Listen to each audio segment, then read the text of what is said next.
The Tom Woods Show, episode 1319, bonus episode. Prepare to set fire to the index card of allowable opinion. Your daily dose of liberty education starts here. The Tom Woods Show. Hey everybody, Tom Woods here, talking to my friend Steve Clayton today. This guy had the life. He had everything just the way you'd think you'd want it. He was a VP at LabCorp, which of course many of us have visited to get blood drawn and have testing done. And then he decided that it was not fulfilling and it was not what he wanted to do, and he was still in the rat race and it wasn't worth it. And so he took a gamble and decided to drop out of that and become an entrepreneur. So that is some serious risk-taking, and it really, really paid off for him. And he now has many years of experience with not just e-commerce, but a lot of different online business models. He's had a lot of success with them. And here we are in January 2019. I thought it was a good opportunity to talk to him about what works, what doesn't, what kinds of factors you want to look for in the kind of business you should start. And it so happens that a number of the factors that Steve and I have talked about happen to be ones that are present in some of the things I do. But that's just because I fell, backwards into it. I didn't realize I was doing the right thing. I was just groping around, and I happened upon a combination of factors that worked really well. So I want to talk to him about what works, what doesn't work, what factors tend to lead to success, what things tend to hold people back, because this sounds like I'm describing my life here, because I was held back for a long time too. So anyway, lots to talk about with Steve. Steve, welcome back. Well, thanks, Tom. Time for our annual talk about online business stuff. I've just in the past couple of months, I've actually got some really nice emails from people I did not even know were doing anything or having any success. So I heard from a guy I knew years and years ago named Mick McKay, and it turns out he's pulling in $3,000 a month just over the past year or so. He just started following my email list and doing what I recommended, and doggone it, it works. Or another guy, he didn't join any of your training programs, but he just went to a webinar you guys did, and the webinar alone gave him enough ideas to start selling some of his own stuff on Amazon. Right. And so, last month he did $2,000 worth of sales. I mean, he's not going to take a vacation in Hawaii on that, but considering he just gets started, he's absolutely thrilled. I had another guy send me a Christmas gift at my P.O. box because he'd been making $8,000 a month because of the training that you guys had been doing.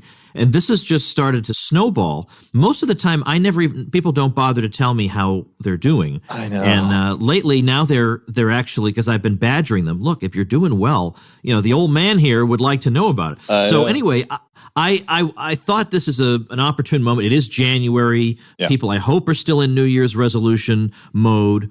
So I'd like to start off, first of all, with, frankly, why you're the ideal guest for this, because your background is very interesting. The risks you took, leaving a very, very comfortable position, kind of position some people would have killed for in order to go out into the unknown. You really are the model for everybody. Well, yeah, okay. Sorry, am I overstating it? Well, I don't know. Puts a lot of no pressure. I mean, in many ways, I agree. I have kind of a different. I'm a serial entrepreneur now. I can say that now. After I've been doing it now for more than a decade. But I found myself kind of in my late 30s. Unfortunately, I'm that old now. I found myself in my late 30s, and I've sort of achieved my corporate goals. I had a really good gig. I was a chief information officer for a public company, and then I became a VP for a Fortune 500 company. And I was making really good money and stock options and bonuses, but I was spending a lot too. That's you get to the point where you have a huge burn rate. I had 2 young kids, 8 years old, 10 years old, a wife that didn't work.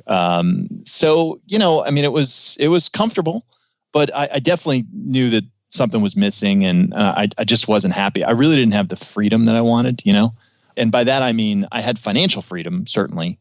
But, when you have a job like that, boy, you don't have any time freedom at all. I mean, I was working 7 days a week, essentially, and you don't have any geographic freedom. You have to live pretty much where they tell you to.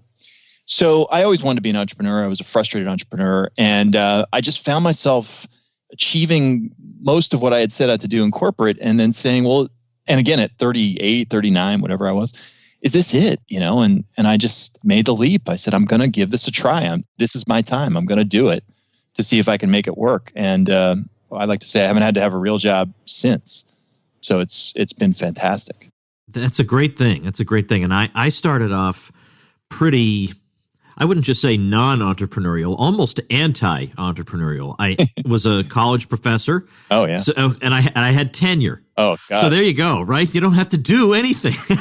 You never leave. Right. So the fact that I did leave that, does say something. And it was a little bit, touch and go for a while. So I've known you at this point for 2-3 years, and I've been following your progress, and I've been interested in the different kind of business models that you've pursued. But I don't really know all the details. Can you maybe paint a picture of what do your businesses look like? What exactly do you do?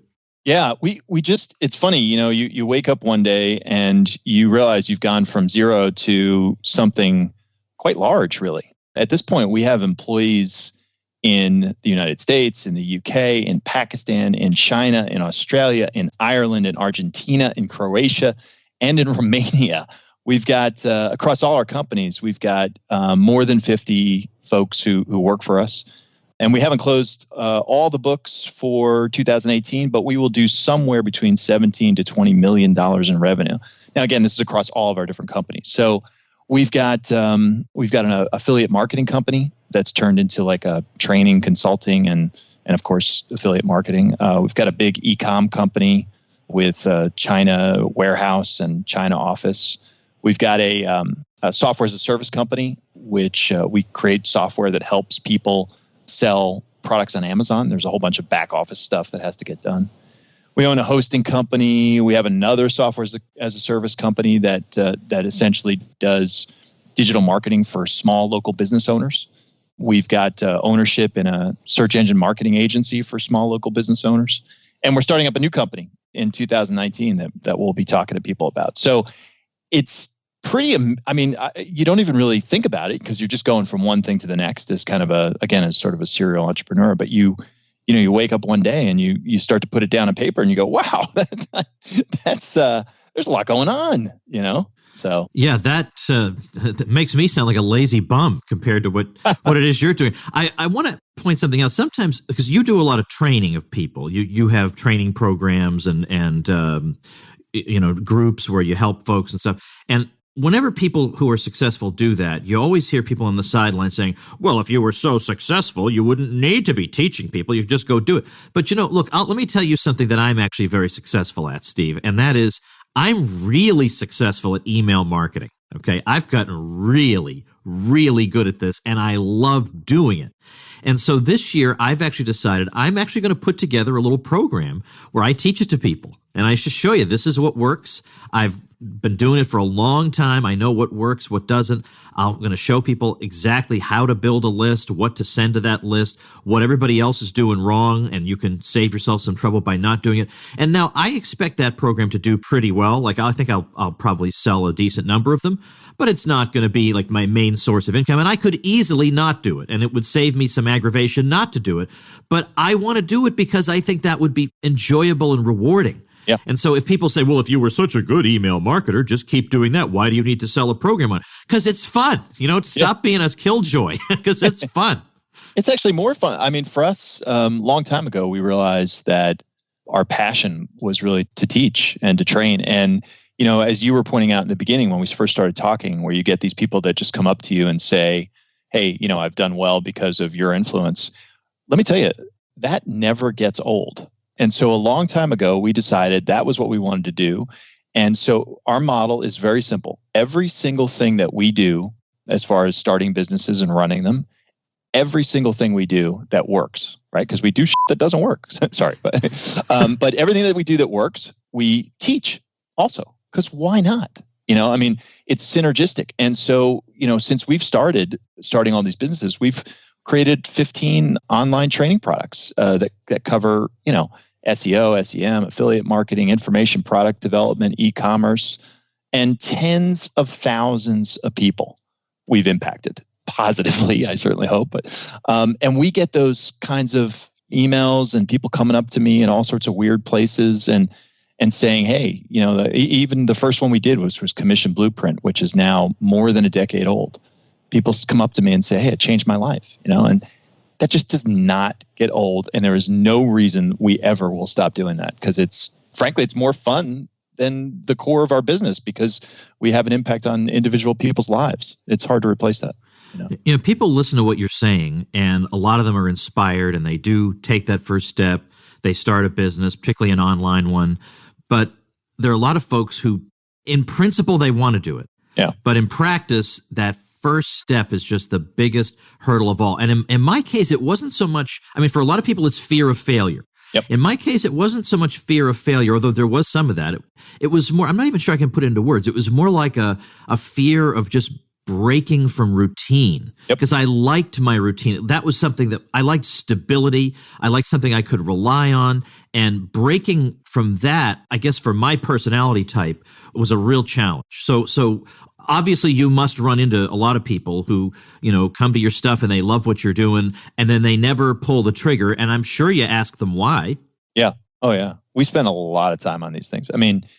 As I said, we've seen tens of thousands of people try to, go down this path of making this dream a reality.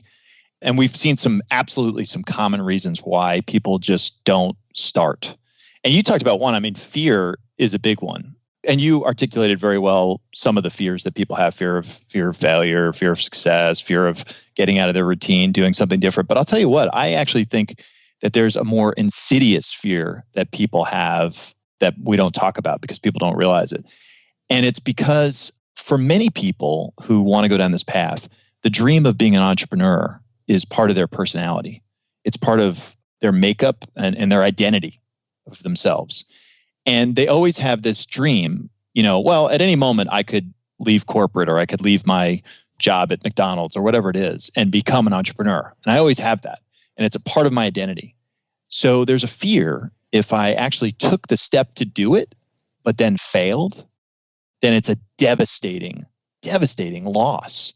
Because not only did I fail, I have lost that part of my identity. And I've come to believe over more than a decade of doing this, that's a bigger fear that people have than anything else. And what people need to understand is that they need to embrace, it's an old cliche, they need to embrace failure, because it's an absolute requirement on the path of becoming an entrepreneur. Tom, I'm sure you've had some failures along the way too, right? How could you not?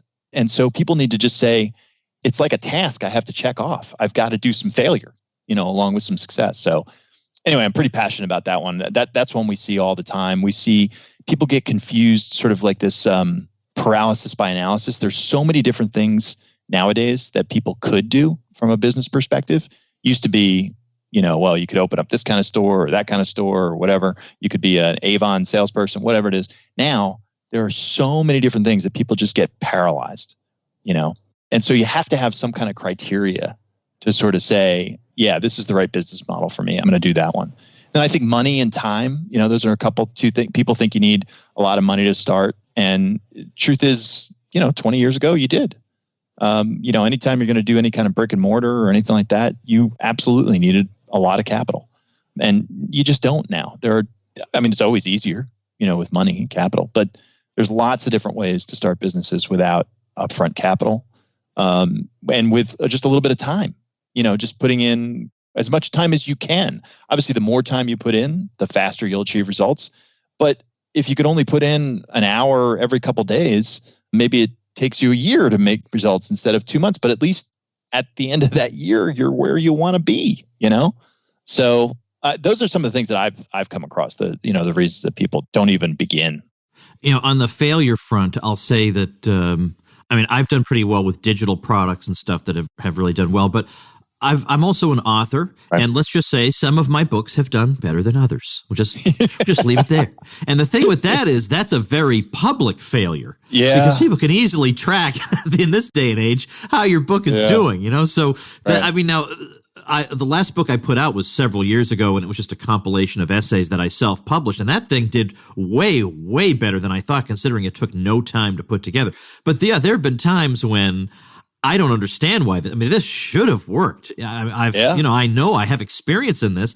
And then other times, boy, did it work. So yeah, that's just part and parcel of it. And you just have to reconcile yourself to the fact that you're not going to be the exception to the universal rule. Okay. And just never, just be prepared for that. And it will make you tougher and stronger. And it is going to give you qualities you're going to need in order to succeed in the long run. All right. So let's say we get past all these barriers. Yeah. A lot of them really are self-imposed barriers. They really are a mindset problem. Yep. Let's say we get past those.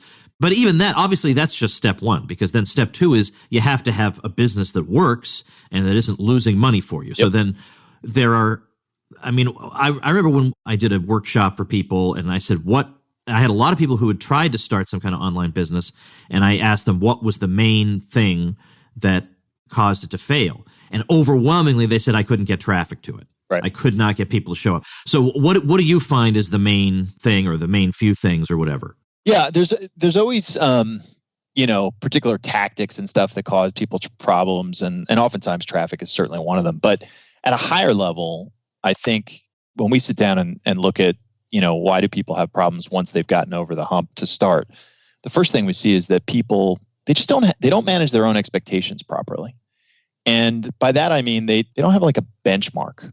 So if you could peek under the covers and reverse engineer a successful business, and you could see, oh, okay, well, for the first 3 months, it was really slow. And then month 4, it was better. Month 5, it dipped a little bit. Then month 7, 8 took off like gangbusters. If you had access to that data, to that benchmark data, and really understood it, then you wouldn't be upset if months 1 through 3 were slow, But people don't go to the trouble of either partnering in some way with somebody or getting training, or there's other ways to reverse engineer benchmarks. Even just some, sleuthing online, you can do that. But part of putting together a business is not just, I'm going to just do it and then it's immediately going to be successful and life will be great on, day 3. It's actually planning out, okay, well, when should I begin to worry? And if you don't plan that out, you typically find yourself worrying unreasonably or potentially quitting before success is going to happen. So I think that's the biggest thing that we see. Another thing that we see is that people just kind of lose faith along the way. Even if they have a benchmark, they don't keep that faith in themselves or in the business model or whatever. And what we find is really super helpful is if you can go to a business that's already doing it and you could see that other people are successful doing that model, because it's pretty rare that you're going to come up with some business model that nobody's ever done before, right? It's just not, that's a Facebook, that's a Google. Those are, once every 20, 30 years, it's probably not going to be you. So the plus side of that is you have access to benchmarks and to other businesses, and you could see, and you should be saying to yourself anyway, look, if these people can do this, why can't I? And you're absolutely correct if you can get your arms around that. So I think people lose faith in themselves. And I think the other thing is that, and it's also a little bit of a speed thing, it's cash flow. There are some businesses that lend themselves more to easier cash flow management. Let me give you one that's not so great. So we love we call it private label or white label, whatever it is. We manufacture our own goods, right? So we have factories in China. We manufacture goods. These are our own brands, our own products. We import them into the United States and we sell them online. We sell them on Amazon. We sell them on our own websites. It's a very, very big business for us. And it's great for a ton of reasons. But one of the reasons why it's not great is cash flow. The traditional retail model where you're buying all this inventory and, like let's take Christmas. We might spend $1 million in July on inventory. And that's going to take 90 days to make its way here to the United States by sea, maybe a little bit more because we have to get manufactured. And then it's going to take another, 30, 60 days during the Christmas season to sell it. That's a long time, right? Now on paper, you're making really good profits. And so your P&L, your accounting statements, they look great. But you look at your bank balance and you go, I can't take any money out. I can't take a salary out. I can't. And so people get very confused by that and they tend to give up. And again, it goes back to They just need to understand the pros and cons of the business model and plan it out and say, okay, for a business like that, I'm going to have to go through a whole year cycle probably, and including a holiday season before I can really, legitimately start to take money out. But people get disillusioned and then they think, well, okay, great.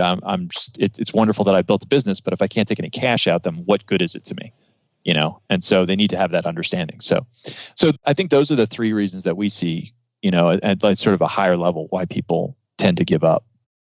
All right. Now let me ask a question that may wind up just being a dead end because maybe it's just the flip side of everything you just said. But if you wanted to say, all right, I've looked over the years, first at my own businesses and secondly at those of other people. Yeah. What are the commonalities you see, like in terms of people being successful, things that they do that you see consistently from people being successful? And I don't mean like Benjamin Franklin almanac things like wake up early in the morning, but more, the guts of things. Yep. No, absolutely. I mean, there are absolutely commonalities, right? So just a few of them. And some things that we see might seem like common sense, and it is. However, you'd be surprised at how often people don't employ that common sense. Or maybe you wouldn't be surprised, but many others would be. So the first thing is a high quality product or service. And again, you'd think, well, that's ridiculous. Why am I even bothering to listen to Steve say that? But you'd be shocked at how many people I've talked to over the years who manufacture goods in China, as an example, and they just go, it's good enough. And then they go through all this trouble. Maybe they don't even do quality control in China. And the product gets to Amazon and they sell it and somebody gets pissed off because it's really, they had a problem with it. You get a 1-star review. Well, your business is done. All because you didn't take that extra, week or whatever. I mean, whatever it is, right? That extra incremental time, energy to make sure that you had a high quality or service. It's easy to half-ass it and you're never going to get away with it in the long term. Never. So high quality or product or service, the market demand, you talked about traffic, market demand and access to the market. Now, again, might seem like a no-brainer. Well, yeah, of course. Okay, we're going to pick a product or service that has a big demand and we can have access to the market. But again, you'd be amazed at people who fall in love with trying to sell something that they just love the idea of this product or service. And they think, it's so good, I can overcome the fact that there's not a big enough market for it, or the fact that I can't find a traffic source for it. I'm here to tell you, you can't. Yeah. It's the one thing that you most of the time can never fix.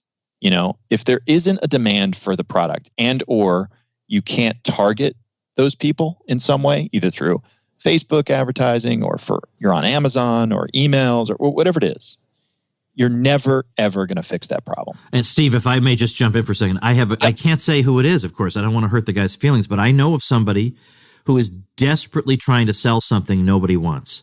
And he tries it in every which way. And on Facebook, he gets zero engagement. Right. And he just keeps trying to. And I've told him exactly what the problem is because none of his friends want to tell him. It's just the same way that your friends don't tell you that you're a terrible singer, and then you go on American Idol and you're humiliated in front of everybody. Yep. The fundamental thing that you cannot get over is if nobody wants what you have, it can't fly. It can't. Your passion alone. Now, passion's important because it'll keep you going, but it can't just be passion, because what the market economy is all about is not just passion, but passion for providing something people want and need at a price they can afford. Exactly. And he's not ticking off any of those boxes. Nope. And it's amazing how many people make that mistake, even though everyone would say, well, that's a no-brainer. Why am I even bothering to think about that? But it's amazing how many people make that mistake. Oh, they absolutely do miss it. In fact, my email, one of the emails I sent to my list this month couldn't have been more than 30 words entirely. And the subject line was business school degree in 2 sentences. Sentence 1 is, find something people want. Sentence number 2, give it to them. I mean, now, I get that that's very simple, but honestly, we sometimes get so caught up in something that we love. Well, then people darn well should want this thing. But Marketing 101 says you're not there to lecture people about what they want. You're to find out what they want and deliver it to them. Exactly. I mean, absolutely. I mean, there are, exceptions. You think about like somebody like Steve Jobs who could do that. But you know what? Guess how many of us are Steve Jobs? Absolutely none of us. So you're just not going to be able to make that happen. So that's a big one. The other thing we see is here's an example of maybe of what not to do. Are you familiar with these Pandora bracelets, Tom? Oh no, I'm not. Okay, so these were pretty big for like moms and to get your mom or to get your wife or something. There are these charm bracelets, and you can add on like meaningful charms, like maybe they're into soccer or tennis or whatever. Okay. I don't know. So anyway, they've been a big thing and then the whole idea is you add on to them, over time. So it's kind of a neat idea. But the problem is that it was sort of a fad, and it's kind of like a pop culture thing. And so Pandora now finds itself being a one-trick pony. And they actually have built out I'm in Chicago, and right on Michigan Avenue, which is, prime real estate. It's like Fifth Avenue in Chicago. There is a Pandora store, right?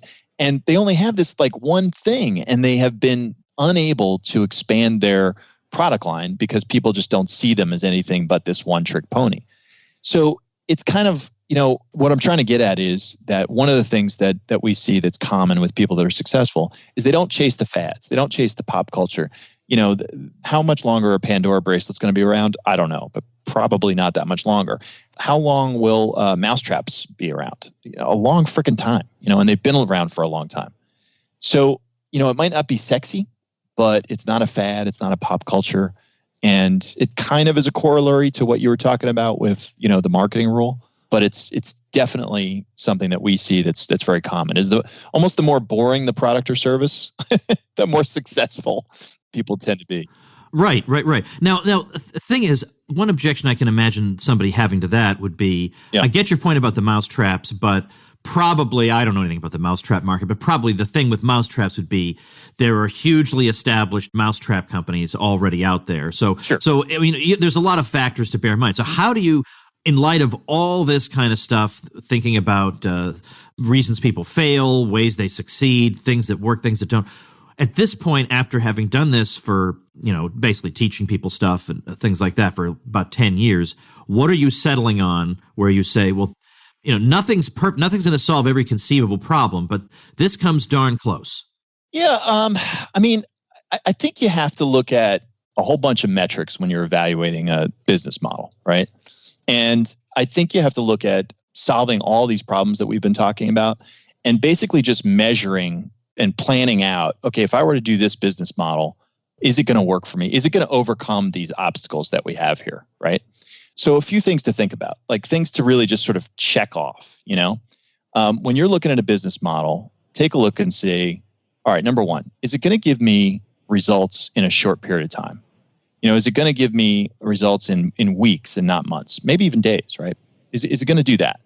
Is there a high profit potential in year one, right? Because again, we want to get over some of these problems and issues and where people give up too soon and so on. Also, is there a high profit potential, a growing and a higher profit potential in year three? If you really look at that, because then it's going to answer the question, okay, well, it's great for year one, it's got longevity, and it can scale. Okay. Look at the margins. So, retail has pretty low margins. I mean, our e-com business, we love it to death. It's wonderful. But one of the things I hate about it, in addition to cash flow, is the margins are much lower than some of our other business models. If we can get to 15% net profit, we're very, very happy campers, and that's pretty typical for retail, but it's not ideal. You'd love to have a business that had a higher margin. Now, again, keep in mind when you're sort of putting together like a matrix and you're putting these things down in a spreadsheet and you're going to check them off and you're going to evaluate them and so on. You don't have to be perfect on all of them. It's not like I'm suggesting that you should never start a retail business or an online retail business or anything like that. But you want to be positive in way more of them than negative in way more of them, So high margins, definitely a big issue. Low fixed costs. You don't want to get into a business where you've got to sink a lot of money up front for a bunch of reasons. I mean, risk is a big one, but also who wants to have capital to start up a business? I mean, it'd be much better if you could do it without having that. I think predictable and repeatable success, this is really, really important.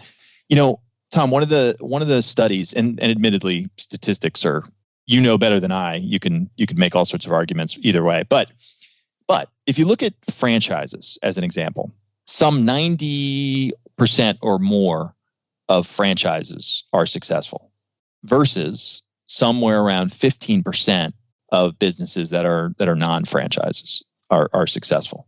Now, of course, it depends on what you define as success and blah, blah, blah. But there's truth in those numbers somewhere, right? And the reason is because it's about some of the things that I talked about before. There are benchmarks. There's someone to train you. You have access to be able to reverse engineer a business. You can see the exact model being successful elsewhere. So it's critical as you're evaluating business models to make sure that you can find your way through to predictable and repeatable success. You want to stack as much as you can in your favor, right? We talked about cash flow. That's absolutely critical. You want to make sure that, anything you're looking to do, you can have some expectation of taking some cash out. Otherwise, you're going to get frustrated. I don't care how much you manage your own expectations. If you're running a successful business, if you're working really hard at it, if you get passionate about it and you're spending your time on it and you can't take cash out, you're going to get pissed off. It's just going to happen. Look at the customer count that's required. And by that, I mean, so if you've got a business where you need one customer that can bring in $1 billion versus 1 billion customers that, bring in a dollar each, which one's easier to manage? Obviously, there are pros and cons, because if you lose that one customer, who's bringing in $1 billion, you get problems. But in general, the smaller universe and population of the customer base that you need in order to be successful, the better off you're going to be, because it's easier to manage those customers. It's easier to get them, because it's always problematic to get new customers and retain them. So look at that. Look at having a low customer count required. I think that having stuff be outsourced or be able to be outsourced, so in other words, always be planning to put yourself out of a job. I think that this is a model that we've really started to follow over the last 5 or 6 years. All of the businesses that I mentioned that we run have their own CEOs and all this kind of stuff. And, we discovered something that I think, many people already know, which is entrepreneurs don't really make the best CEOs. We're really good at starting businesses. We've got great ideas. We've got great drive in the beginning, but we're not so great at running businesses. It's just not like necessarily our forte. So make sure that when you're looking at a business model, that it's not something that you can't get yourself out of. We talked about the huge demand and access to market. I mean, that is critical. We beat that to death. And I think the last thing I'll say is something that a lot of people overlook. It is so much better if your business model includes recurring customers. So we've got 2 big brands that drive our e-com company. One of them is mostly one-off purchases. It just doesn't lend itself to ongoing purchases. But the other one is ongoing. There's some consumables there, like think like vitamins or pet supplements or doggy bags, that you need for cleaning up after your pet. These are things that people use and need to have replenished. So once you go to the trouble and cost and effort to get a customer, you can then sell them on an ongoing basis. So they're worth, the lifetime value of that customer is worth so much more. A lot of people don't think about that when they're starting a business. And I'll tell you this, the effort to start a business without repeat customers is exactly the same as with. And it is so much easier to be successful if you can have a business that has repeat customers. Yeah, because it's just a general principle that it's harder to acquire a new customer than it is to get the original one to buy something else, especially if it's in a recurring situation. I mean, it sounds like, in a way, you're talking about my business model as this one guy who runs his own little operation here, because I've got recurring payments because of the nature of the services I have. And then also your point about I don't necessarily, I mean, it's up to each person, I suppose, but I'm with Ben Settle, who says I'd rather have 4 quarters than 100 pennies. Right. And so when you're talking about the number of customers, I'd rather have a small number of really committed people who are making a real commitment than have to deal with a sprawling empire of 8 billion people each donating a penny. I can't handle it. I don't want to handle it if I don't have to, if I get the same result the other way. So, absolutely. All right. So if those are the factors, then, well, as always when I talk to you, Steve, I always want to give people an opportunity to hear more and to actually see you lay out exactly what you're talking about and what really does work, what works best in 2019. But really, I couldn't agree more. You got to have the recurring aspect because you have much, much better chance of success because you're not trying to, with every new sale, you're trying to reinvent the wheel unless you have a recurring aspect to it. So Steve is going to talk to you about what a business like that looks like and how, even a schmuck like me can run it. And remember, I was anti-entrepreneurial. I was a college professor with tenure. It doesn't get worse than that, okay? It doesn't get worse than that. And yet I'd somehow managed to do this. So Steve is going to walk you through what he recommends these days. And if that was your New Year's resolution, to quit being badgered by Woods and actually get off your rear end and do something, now is the time. So Steve is going to actually run a little workshop for us. Sign up for it, tomwoods.com/Steve. It's going to be January 29th, 2019 at 7 p.m. Eastern Time. tomwoods.com/Steve is the sign-up link. And I'm throwing in a little bonus, not so much for you folks, but for a mutual friend of ours, Steve. I forgot to tell you about this, but I'm just doing it. Sure.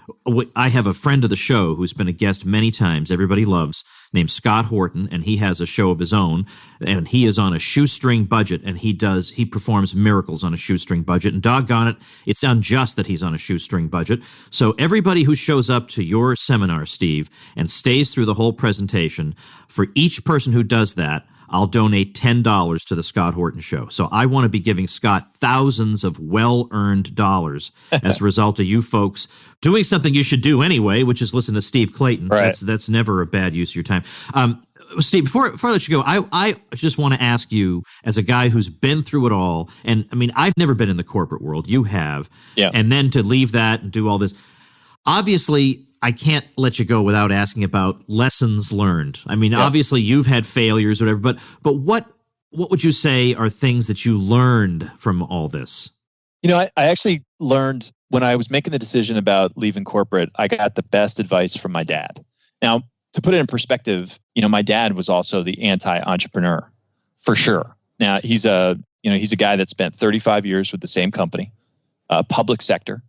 Mechanical engineer by education, and retired at 55 with a full pension and, blah, blah, blah. Company guy. I don't think he was terribly happy, doing what he was doing. He spent, probably 3.5 hours on the bus every day commuting into Manhattan. Yeah. I mean, he had us in the suburbs so we could have, schools and wide open spaces, and the poor guy spent that much time because of all the traffic. We were only 30 minutes away from Manhattan, but, because of the traffic, rush hour. Anyway, so I remember having this conversation with my dad. I was right on the cusp. I was like, okay, am I going to do it? Am I not going to do it? And I said, Dad, I make a lot of money. I'm well taken care of, but I have a huge burn rate. I've got young kids. I've got a wife that doesn't work. I've got a mortgage. I've got all this kind of stuff. But I really, really want to do this, but I'm worried about giving up the security. And my dad said, listen, you really need to think about what security is. He didn't say something as cliche as, well, are you happy? Go be happy. He didn't say that. He said, what is security? And he said, do you feel more secure leaving your fate sort of up to a boardroom of people that maybe don't know you, maybe are making decisions based on a spreadsheet, maybe are making decisions based on the economy or how much you make versus someone else, or whatever it is, some decision factors that you're not a part of, you have no influence on, and you're just not in the room. Is that security? Or is security counting on yourself and knowing everything that's going on, building something that all the aspects of, and you will, you'll succeed on your own merits, and absolutely everything you do, you'll be in the room for, and it'll be all about you and your family. And I thought, and that was the moment where I was like, you know what? I'm done. I'm not going to doubt this anymore. I'm just going to do it. And that was a really important lesson that I've kept with me. And I was really surprised to hear that from my father, honestly. I expected to hear one of two things from him. Either some cliche like, well, are you happy? Follow your dream, follow your heart, right? Or I expected him to say, you knucklehead, you've got a great thing going. You've got a family to support. Stop worrying about if you're happy every second in your life. That's kind of what I expected to hear from him, but I didn't. I got this, really sage and wonderful advice about what security really is. And it meant the world to me, and it made me very comfortable with my decision to just say, I'm going to go do it. Well, that's a great one. That's a darn good story. All right. Well, look, maybe this is the thing that'll help people do what you did. But either way, the curiosity's got to be killing you guys at this point. You should listen to Steve, and of course, I'll be there too. TomWoods.com/Steve is where you should sign up for our special event together. I've had many, a lot of my people, Steve, on a first name basis, because they swear by you. I mean, they would absolutely go to the barricades for you because of how you've helped them. So I want people to see what you have to say. TomWoods.com/Steve. Everybody who's there live for that event on January 29th, but sign up for it right away. At the end, I'll look at the numbers and we'll multiply that by 10 and send that amount of dollars to our good friend Scott Horton. So Scott doesn't know this yet. So don't tell him. I want it to be a surprise. I just want him to get a big fat check in the mail. Don't tell him.